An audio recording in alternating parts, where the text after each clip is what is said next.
Hi guys, how you going? Welcome to the new version of Click Missile, and I'm very excited about this because Click Missile, as I've been saying on the forum, has got some snazzy new features which I think you're going to really like. Anyway, I'm just in the Click Missile settings page here. I'll just give you a brief overview of what's new here. If we just scroll down, and you'll see there's a new box here called Split Test Group. And when you click Split Test Group, when you tick that, it makes a new box appear in the Click Missile widget, into which you can place a Split Test Group name.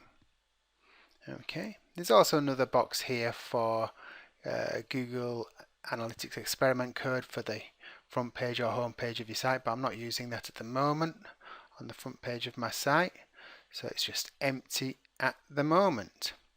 Okay, so when you set this up, when you come in and install this, you'll probably want to click on the custom CSS box, have that active in your widget, just so you can align things left and right custom how you like.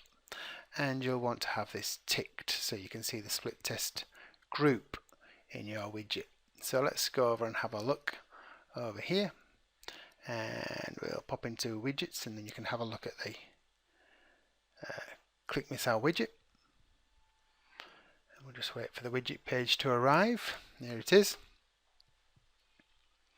And I'll just open up one of the widget positions, and you'll just see one of the Click Missile widgets I've already created. And so here we have Click Missile Add, and what you'll see is, if I just drop this down, you've got the usual stuff. You've got the ad. I've got an ad selected here. I've created an AdSense ad, which is a responsive rectangle earlier in the Click Missile create a new ad area. So I've got that there, and I've just got a desktop ad to show on tablet devices and mobile devices. And this is the bit that you're probably interested in. Here you can see the split test group name. Okay, and what you can do is you can put a name in there. You can call it whatever you like, preferably lowercase. In fact, Click Missile change it all to lowercase and take out the spaces. But what you can do is you can put a name in there, and then when your pages are called with a query string with that name on the end, then it will activate this widget. You'll see why that's magic in a second. Okay, I'll just do it with this one. This is going to be easier for us. Okay, so you can see here I've got the split test group name var_c. Okay, remember that, var_c.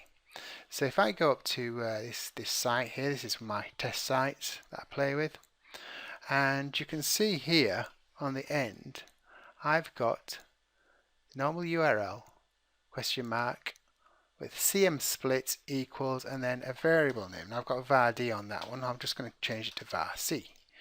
Okay, and you'll see that the ad positions have changed.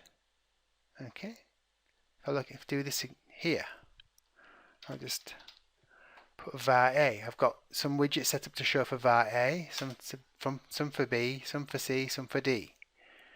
See, changes. I'll put in b, and you'll see changes again. var_c,